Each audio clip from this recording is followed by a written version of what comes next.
Heavenly level episode 89 में आप सभी का स्वागत है। जैसे कि हम सभी ने लास्ट एपिसोड में देखा था, वह लड़की वहाँ से ट्रांसफर हो गई थी और अचानक एक जगह आ गई थी। अब आगे एपिसोड शुरुआत में हमें दिखाया जाता है, वह उससे कहता है यो नानस जो मैंने यहाँ की जगह है ना आपके लिए साफ़ कर दिया है। फिर वो होता है ना प्रिंसेस से कहता है ये अच्छा है, तुम्हारे जैसा कूड़ा कचरा कम से कम मेरे लिए रास्ता साफ़ करने के काम आ रहा है।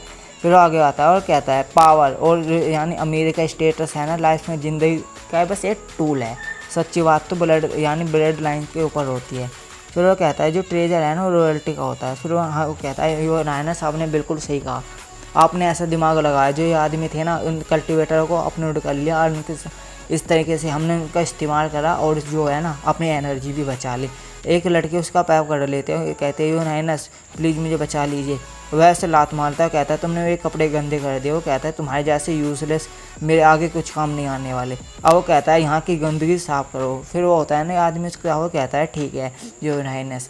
वो कहता है तुम्हारे जैसे यानी बेकार कूड़े कचरे यो हाइनेस के लिए कुर्बान हो रहे हैं तो तुम्हारे लिए गर्व की बात होनी चाहिए। लड़के उससे कहती है प्लीज़ मुझे मत मारो, मुझे माफ़ कर दो। फिर वो कहती है वहाँ पर कोई है डर मारो। वहाँ पर वो ही होती है कियान ना बच जाती है, वहाँ छुप जाती है और कहती है अपने मन में धत्ती कि मैं क्या करूँ, मुझे यहाँ की जगह छोड़नी होगी।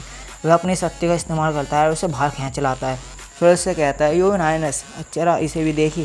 फिर लड़की कहती मुझे छोड़ो, मुझे जाने दो। फिर वो होता है वो आता है प्रिंस कहता है कियान की रैंकिंग में 90 नंबर पर आने वाली सबसे खूबसूरत महिला। वो कहती है इस समय अगर मैं कैपिटल में होता ना तो आपको बहुत अच्छी चीज़ें देता। फिर वो कहता है लेकिन अभी ये सिचुएशन हमारे हिसाब से नहीं है, इसलिए चलो वह उसके बाल पकड़ता है, सुन रहता है, कहता है फिर भी हम कुछ ना कुछ तो कर ही सकते हैं।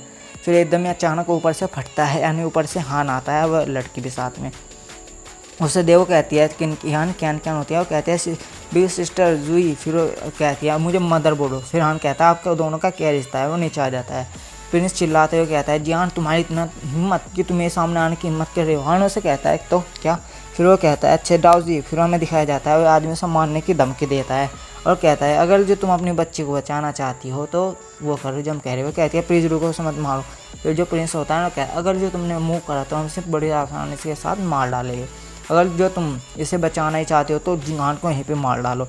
यह सुन उसका यानी चेहरा भी काला पड़ जाता है। फिर वो अपने मन में कुछ सोचते हैं। फिर हमें बताया जाता है 20 साल पहले जो कि वान फैमिली, अर्जुन फैमिली और बाव फैमिली और काव फैमिली ये ऐसी फैमिली थी जो बहुत ज़्यादा यानी शक्तिशाली थी। जिंग सिटी में रहा करती थी। ये किसी महाराजाओं की तरह रहा करती थी, लेकिन ऐसी ज़्यादा समय नहीं रहा। जल्द से वन फैमिली पर बाहर के आदमियों ने आरोप लगाया कि यानी फैमिलीज ने मिलकर आरोप लगाया कि देशद्रोही है और उनके साथ जो उनके नौकर थे उन्हें तो मार डाला था और जो औरतें थी ना वहाँ की उन्हें ना अपनी वेश्या बना लिया था। फिर एक औरत को दिखाया जाता है हमें, एक औरत अपने बच्चे का गला दबा रही होती है और कहती है यूं तुम्हारी माँ बहुत ज़्यादा अच्छी है, वो जल्दी तुम्हें ज्वाइन करेगी आकर ऊपर। हमारी फैमिली की किसी भी औरत ऐसी गंदी जगह नहीं रह सकती क्योंकि यहाँ पर वेश्या बनाया जा रहा है। वो लड़की, अब हमें लड़की की बात बताई जाती है। लड़की मैं बहुत ज़्यादा वो थी हेल्पलेस। अचानक ही वहाँ पर कियान की मदर आ गई और उसने मुझे अपनी माँ से बचा लिया। फिर लेकिन हाँ मेरी माँ थी ना उन्होंने अपनी मौत ही चुनी। फिर हमें इसके बारे में बताया जाता है। यह लड़की अपनी जुबानी में बोलते हैं कि कियान की माँ दिखने में कुछ ज़्यादा खूबसूरत तो नहीं थी लेकिन वह बहुत ज़्यादा अच्छी थी। मिस्ट्रेस अब आपको ना मेरा फॉलो करना पड़ेगा। अब मैं जानती हूँ बहुत ज़्यादा मुश्किल है पर हमें ऐसे ही करना होगा। वह एक ऐसी औरत थी जो कि अपनी ज़िंदगी में ज़्यादा मजबूत तो नहीं थी लेकिन हाँ वह ना अपनी ज़िंदगी में पूरी तरह से भरपूर थी।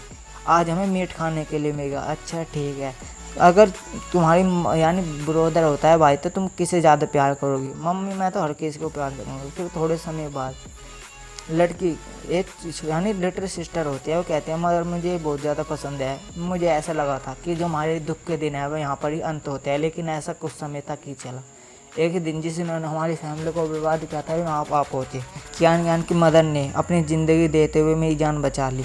उन्होंने लास्ट तक अपनी आखिरी सांस तक मुझे बचाने के लिए अपने आप को भी शहीद कर लिया। यह ऐसी यानी सिचुएशन की कि अब मैं अपनी पूरी ज़िंदगी भर देकर भी अपनी ये तरह कर्ज नहीं उतार सकती। फिर सीन शिफ्ट होता है, हमें दिखाया जाता है उसे लड़की और उन्होंने पकड़ रखी है। वह उसे कहते हैं जी हाँ। हान उसे जवाब देता है क्या तुम अपनी डील बदल रही है, उस पर अटैक करती है और कहती है हाँ मैं मुझे माफ़ करना, लेकिन मैं अपनी डील यहाँ पे ख़त्म करती हूँ। फिर हमें दिखाया जाता है हान और उसके बीच में लड़ाई होने लगती है। जो होता है ना 9th प्रिंस वाल जैसा चेहरा बना लेता है और हंसते हुए कहता है देखो देखो जो आदमी अभी तक एक साथ काम कर रहे थे वे एक दूसरे से लड़ रहे हैं, ये तो इतनी ज़्यादा दिलचस्प बात है। अगर जो तुम सच में ये औरत हो और इसे बचाना चाहते हो को हान को मार डालो। वे हान पर अटैक करती है, हान जाकर दीवार में लगता है, इसके मुँह से खून आने लगता है। 9th प्रिंस चिल्लाते हुए कहता है मार डालो उसे मार डालो, लेकिन जो 9th प्रिंस के साथ होता है ना उसे कुछ महसूस होता है। 9th प्रिंस के नीचे एक फूल दिखाया जाता है। फिर हमें दिखाया जाता है हान कहता है फाइनली अब वो आ गया। सुने 2 हाथ ज़मीन में से निकलते हैं और 9th प्रिंस को नीचे खींचे लगते हैं। 9th प्रिंस चिल्लाते हुए कहता है मेरे पैर, फिर कहता है जाओ जाओ जी। फिर वो कहता है ये माइन है वह ना उसके साइड में यानी प्रोटेक्शन लगा देता है सील। फिर वो कहता है लेकिन कुछ ज़्यादा ही टाइम के बाद अचानक ही वह सील भी टूट जाती है और ज़मीन में धंस जाता है। फिर ज़मीन में से कोई निकलता है। फिर वो अपने मन ही मन में सोचता है वो नहाने के साथ है वो बंदा है ना, वह अपने मन ही मन में सोचता है ये कैसे हो सकता है, मेरी जो प्रोटेक्शन सील थी वह इतनी आसानी से कैसे टूट गई, यह वही आदमी होना चाहिए। फिर वो ही होता है वह बाहर आता है और कहता है मेरे दुश्मन। फिर वह ऐसे देखता है और कहता है टाइन तुम यहाँ पर आकर क्या कर रहे हो। फिर हान होता है ना, हान उसे बेच के उंगली दिखाते हुए कहता है तुम्हें क्या लगा था कि तुम यहाँ पर एक चालाक हो। फिर वैसे क्या अपने मन मन में कहता है 2 सेंट रैंक के बंदे जो कि 8 ग्रेड पर है, ये तो बहुत ज़्यादा बदतर है। फिर अपने मन में सोचता है और चिल्लाते हुए कहता है एक्सप्लोजन सीन हमें दिखाया जाता है। वहाँ के जो बंदे होते हैं ना वे ना अचानक ही बहुत ज़्यादा यानी फटने की कगार पाने लगती है। वह लड़की भी जलने लगती है, वह स्कूल को भागती है, वो कहती है क्यान क्यान, लेकिन जो होता है ना ह्यून हाइनेस के साथ वह उसे पकड़ता है, वहाँ से भागने लगता है। फिर वहाँ पर बहुत तेज ब्लास्ट की आवाज़ आती है। फिर जो हान होता है ना, हान तो एक गड्ढे से में गिर गया है क्योंकि जो गड्ढा है ना ये उसने नहीं खोदा है, उसने टकले से ने। फिर हान कहता है उनके बीच में वो फंसा रहता है ना, हान उससे कहता है ये बहुत ज़्यादा क्लोज है। फिर वो कहता है दुर्भाग्य यानी सौभाग्य से ये जो सुरंग थी ना ये उसने खोद डाली थी उस टकले से ने, बेवकूफ़ टकले ने, इसलिए मैं बच पाया। फिर हमें 2 घंटे पहले का सीन बताया जाता है। वह उससे कहती है जो बग है ना इसके हिसाब से जो वो है ना क्यान की जो सेंट है ना वह साइड से आ रही है इस दिशा से, और हमें ना वो कुछ समय से अभी मूव नहीं हो रही। फिर हान कहता है अच्छा, तो फिर वो कहता है चलो तो ठीक है, अब हम नहीं जानते कि वहाँ की सिचुएशन कैसी है, तो इसलिए मैं आपको बता दूँ कि जो ट्यान है ना टाइनी यह ना ज़मीन के नीचे से आएगा और हम ना ऊपर से आएगा, हम देखेगा कि वहाँ पर कौन कौन है। फिर हम सीन शिफ्ट होता है, हमें बताया जाता है हाँ यानी अब सीन प्रेजेंट में आ चुका है ना। फिर वह लड़की होती है ना वह उठ जाती है और कहती है मैं अभी भी ज़िंदा हूँ, मैं अभी भी ज़िंदा हूँ। हान स्कूट को मुस्कुराता है, बड़े प्यार के साथ उससे कहता है ओह क्या तुम ठीक हो, तुम उठ गई।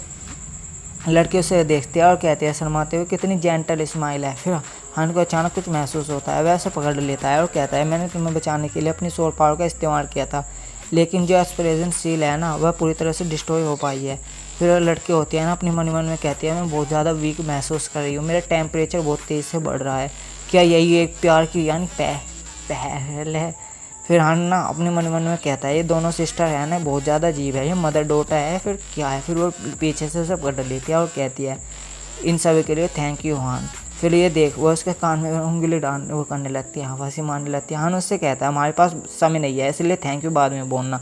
जैसे वो लड़की देखती है ना चिल्ला कर कहती है वेट। फिर वो कहती है बी सिस्टर आप क्या कर रही है, आपने नहीं देखा था कि इन्होंने मुझे बचाया है तो इसलिए इनका हक मेरे पर बनता है। वो उससे कहती है मुझे अपनी मदर बोलो और फ्यूचर में तुम्हारे पापा हो गए। फिर वो कहता है लेडीज़ हटो। फिर वो ना उससे हटाता है और कहता है हमारे पास बिल्कुल भी समय नहीं है और तुम यहाँ पर बकवास किए जा रहे हो। लेकिन जो दूसरी लड़की होती है ना क्यान वह उसे कहती है आप कितने ज़्यादा हैंडसम है, और वह उस पर मर बैठी है और उसे बड़े प्यार के साथ देखती है और कहती है आप कितने ज़्यादा जेंटल है। फिर हान कहता है हम पहले से बहुत ज़्यादा समय वेस्ट कर चुके हैं, अगर जो हम सही समय पर ना पहुँचे और इनर सर्कल तक ना पहुँच पाए तो हम सब यहाँ पर मारे जाएंगे, हमारे पास भागने का भी समय नहीं होगा। फिर वो लड़की होती है ना वैसे एक चीज़ दिखाती है और कहती है मुझे ये मिला है। हान उस चीज़ को देखता है और बहुत ज़्यादा शौक हो जाता है और इसके साथ हमारे एपिसोड ख़त्म हो जाता है। वीडियो को लाइक, चैनल को सब्सक्राइब कर दीजिए। Thank you.